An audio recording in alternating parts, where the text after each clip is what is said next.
I would say I grew more frustrated as the months wore on, definitely more frustrated, because I knew what was coming every single night and that there was nothing I could do about it.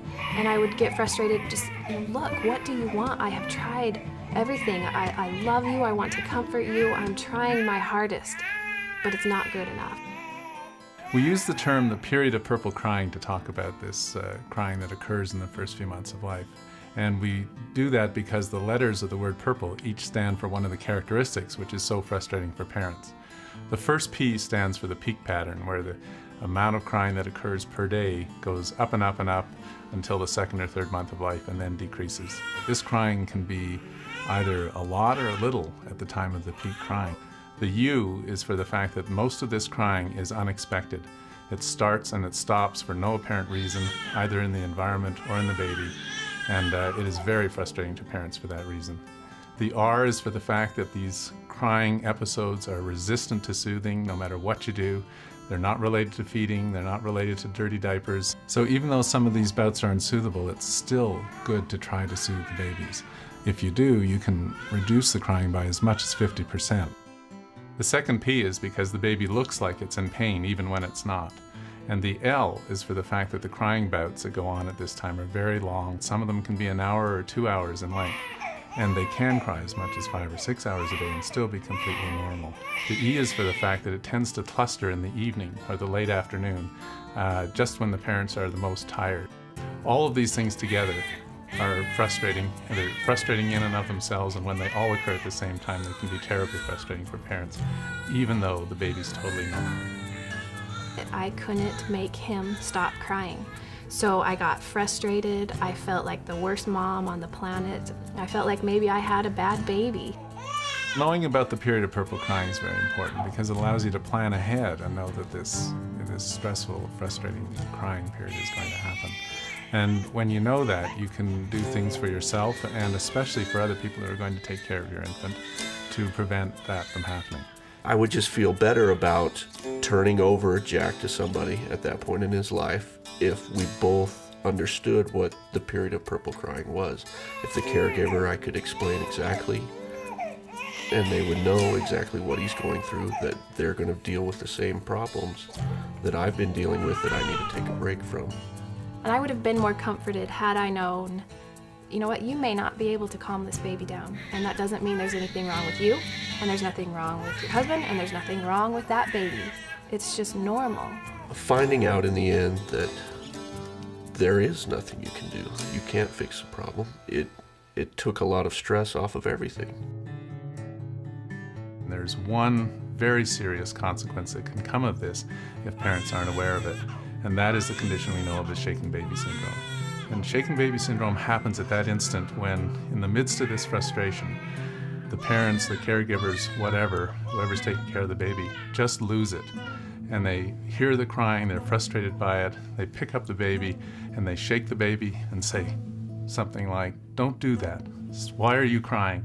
And in this instant, when the baby's head shakes back and forth, there's the very important danger and very sometimes fatal consequence of what we call shaken baby syndrome. There are a number of reasons why shaking is so dangerous. And one of these is because the baby's head is relatively big compared to its body at this age. A second is that the baby's neck muscles are not as strong as they will be later.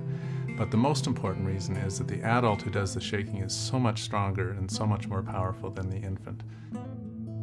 The doctors had given her a CT scan, and it was apparent, you could see on the CT scan what brain cells were dying off and the swelling of her brain and all of that. So, you know, once you start realizing that all of these things are happening to this little baby's brain, you have to know that the outcome is not going to be good.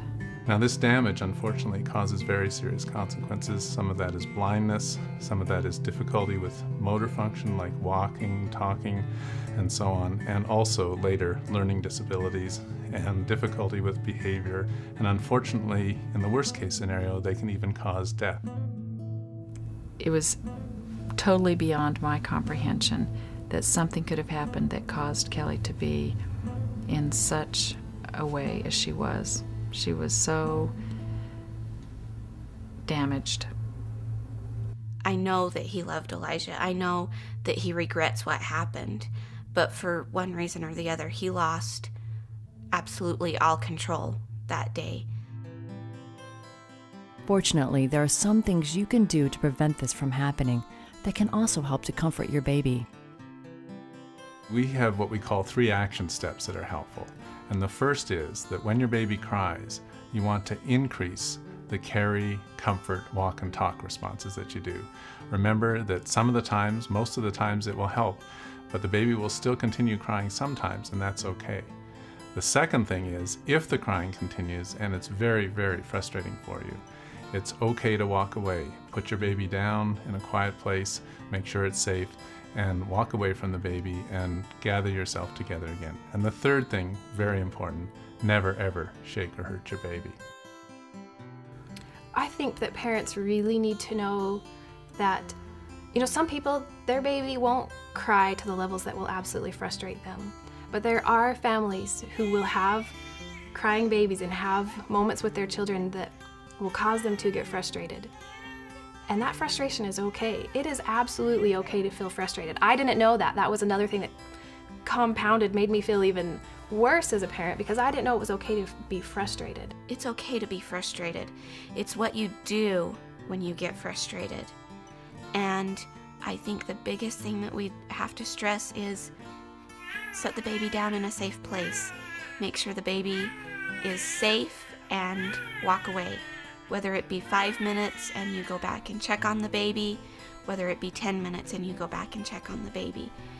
Go downstairs, do something that you enjoy doing.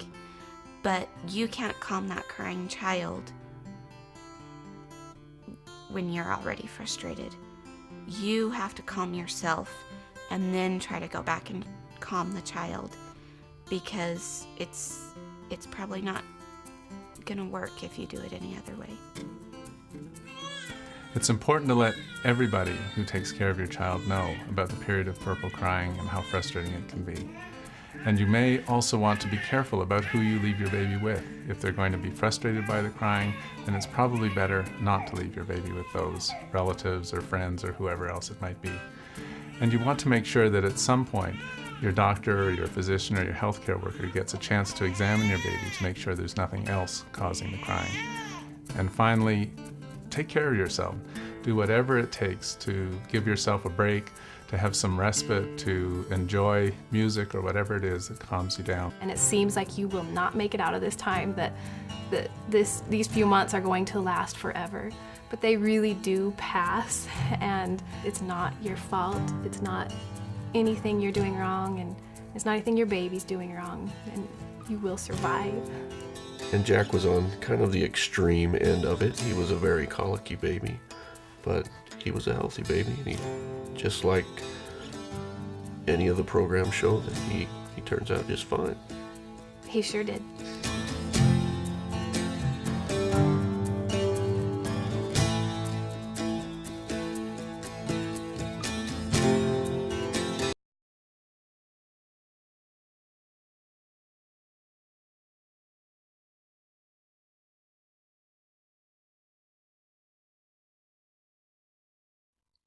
The Happiest Baby on the Block by Harvey Karp.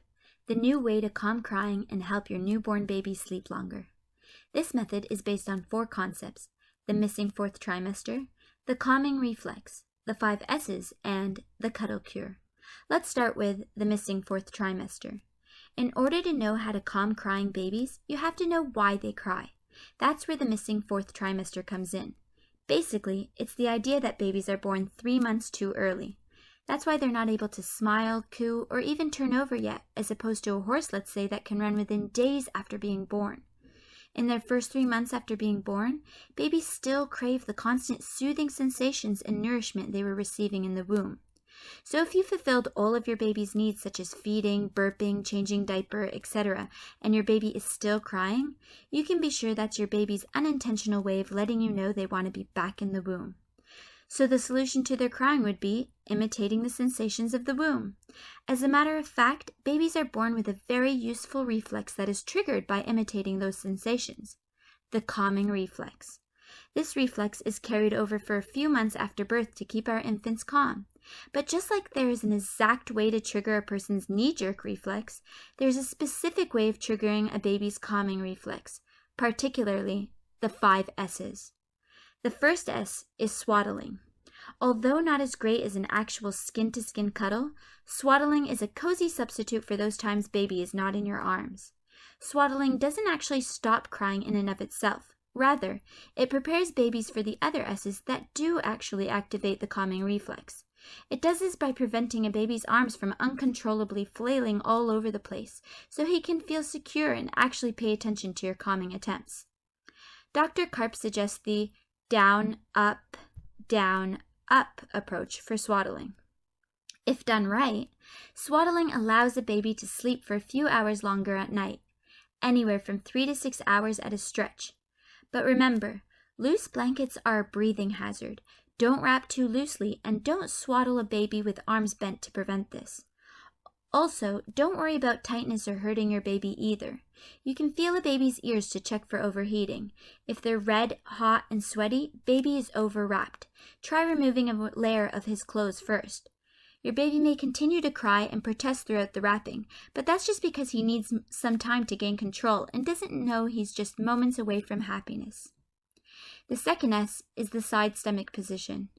Some positions to consider are the reverse breastfeeding hold, the football hold, and the over-the-shoulder hold. This S actually triggers the calming reflex by imitating your baby's position in the uterus and making her feel safe and secure. Once calm and ready for sleep, however, roll baby onto his back to prevent SIDS, sudden instant death syndrome. The third S is the shh sound.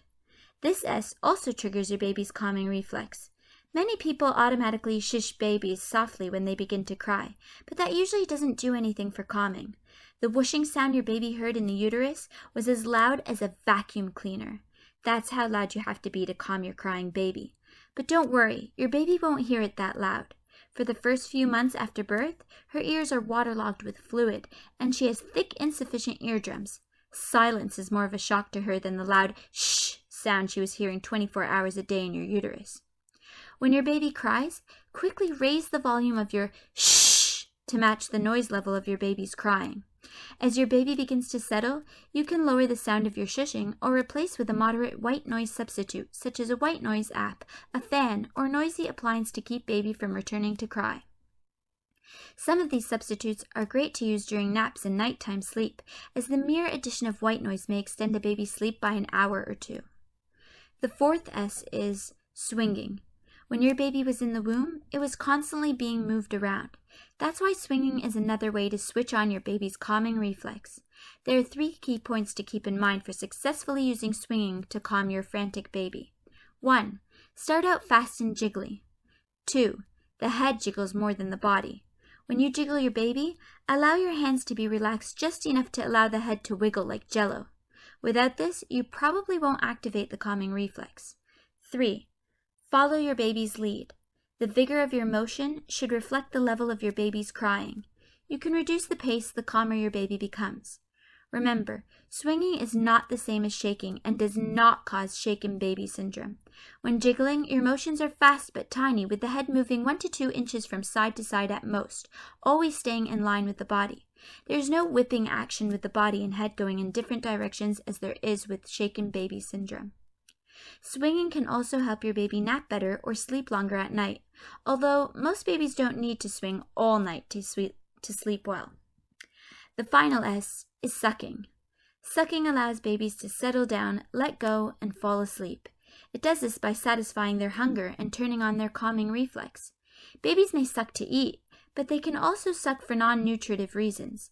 Many studies have shown that non-nutritive sucking lessens stress and can stimulate the release of natural pain-relieving chemicals in a baby's brain, and also lowers the risk of SIDS. But how do you get your baby to take the pacifier? 3 tips. 1. Try different nipples. 2. Don't force pacifier on baby if she's crying and refuses to take it. Wait until after calmed with the other S's. 3. Use reverse psychology to keep the pacifier from falling out. When baby starts to suck on pacifier, tug on it lightly as if to take it out. Your baby will resist the tug and automatically suck harder on the pacifier. Repeat 10 to 20 times whenever you give your newborn the pacifier. Note, if breastfeeding, avoid giving bottles or pacifiers during the first 2 weeks of baby's life to avoid nipple confusion, or longer if there are any breastfeeding issues, and never attach any strings or ribbons to avoid choking or the cutting off of circulation. And that's it. We've covered all the S's. Some babies only need 1 or 2 S's to be calmed, but combining all of these S's makes up the cuddle cure and ensures even the most fussiest baby is calmed. It just takes precision and a lot of practice to excel. If you've met all of your baby's needs and continuously tried out the cuddle cure to no avail, then your baby may be of the 10 to 15% of extremely fussy babies that cry because of tummy troubles. These babies can benefit from the cuddle cure, but usually need a medical solution. Many parents often worry about spoiling their baby or their baby forming a dependency on the S's, especially when it comes to sleep. But it's not even until after the missing 4th trimester ends that a baby starts to realize crying gets your attention. And by the time your baby reaches 4 months, you can begin to wean him without difficulty. The first S to wean is swinging, which can be done by 2 to 3 months. Just reduce the swing speed to the slowest setting. The second S to phase out is sucking. Wean this sometime between 4 to 6 months, before baby develops an emotional attachment, and the risk of getting an ear infection becomes higher. Next, you can wean your baby from being swaddled. At around 4 months, see how baby does with one arm out. If she sleeps well, try both arms until you don't need to bundle baby anymore. The very last S to wean your baby from is white noise, which can be done at a year. Just gradually lower the volume of the white noise over the span of 2 weeks until it becomes so low you can simply turn it off. When your baby is finally sleeping without any of the S's, congratulations! You are finally done from the 4th trimester and ready to really start his or her life adventure together.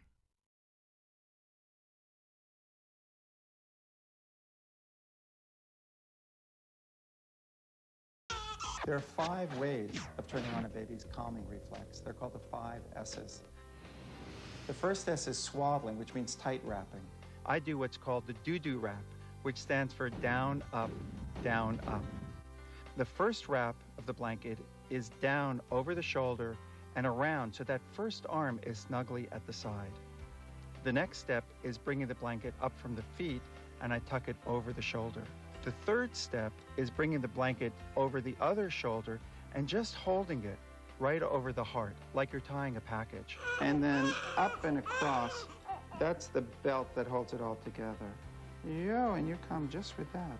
And if that doesn't calm him down, try the next S, the side or the stomach position. Put him on his side. Look, it worked right away. If he's still fussy, of course, you could try the third S, which is shushing. Okay.